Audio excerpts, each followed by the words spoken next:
ओम श्री सद्गुरुवे नमः। ओम नमो भगवते वासुदेवाय।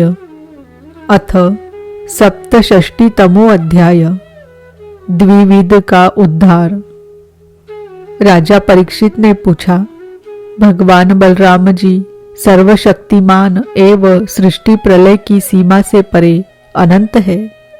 उनका स्वरूप, गुण, लीला आदि मन, बुद्धि और वाणी के विषय नहीं है। उनकी एक एक लीला लोक मर्यादा से विलक्षण है, अलौकिक है। उन्होंने और जो कुछ अद्भुत कर्म किए हो उन्हें मैं फिर सुनना चाहता हूँ। श्री शुकदेव जी ने कहा, परीक्षित, द्विविध नाम का एक वानर था। वह भौमासुर का सखा, सुग्रीव का मंत्री और मैंद का शक्तिशाली भाई था।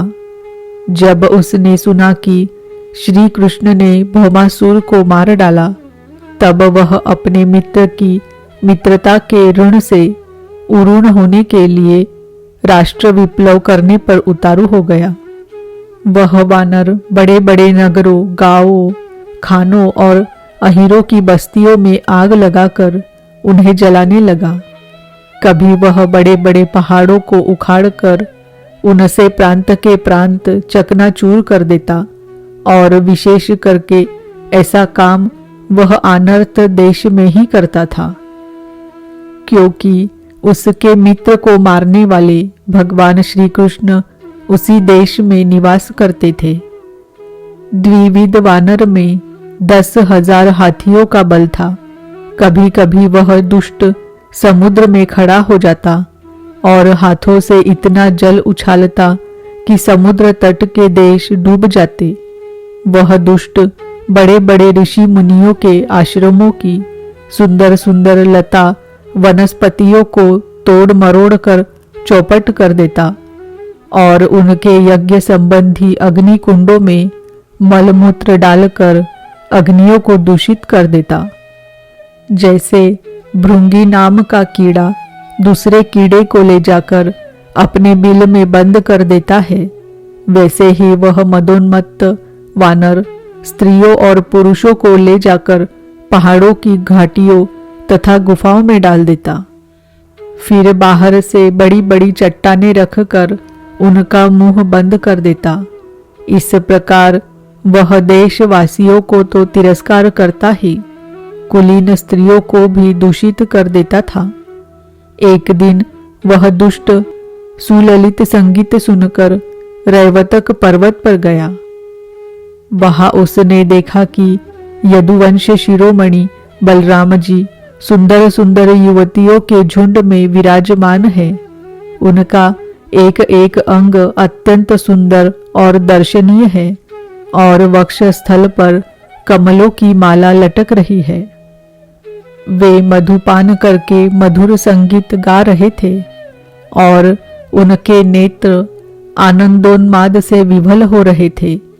उनका शरीर इस प्रकार शोभायमान हो रहा था मानो कोई मदमत्त गजराज हो।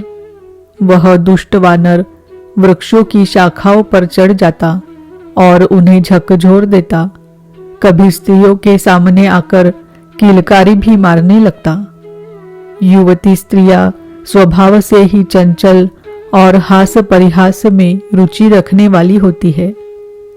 बलराम जी की स्त्रियां उस वानर की ढिठाई देखकर हंसने लगी। अब वह वानर भगवान बलराम जी के सामने ही उन स्त्रियों की अवहेलना करने लगा। वह उन्हें कभी अपनी गुदा दिखाता तो कभी भौहें मटकाता, फिर कभी कभी गरज तरज कर मुंह बनाता, घुड़कता। वीर शिरोमणि बलराम जी उसकी यह चेष्टा देखकर क्रोधित हो गए। उन्होंने उस पर पत्थर का एक टुकड़ा फेंका, परंतु द्विविद ने उससे अपने को बचा लिया और झपट कर मधु कलश उठा लिया तथा बलराम जी की अवहेलना करने लगा। उस धूर्त ने मधु कलश को तो फोड़ ही डाला, स्त्रियों के वस्त्र भी फाड़ डाले और अब वह दुष्ट हंस हंस कर बलराम जी को क्रोधित करने लगा।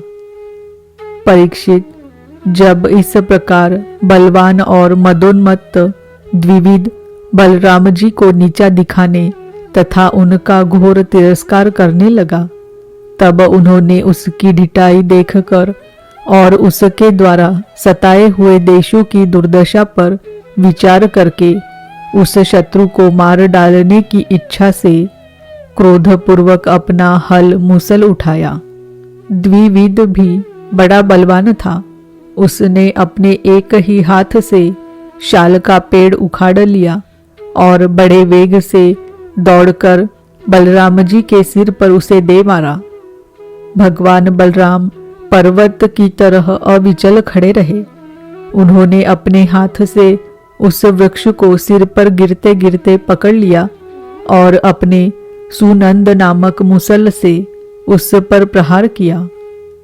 मुसल लगने से द्विविद का मस्तक फट गया और उससे खून की धारा बहने लगी।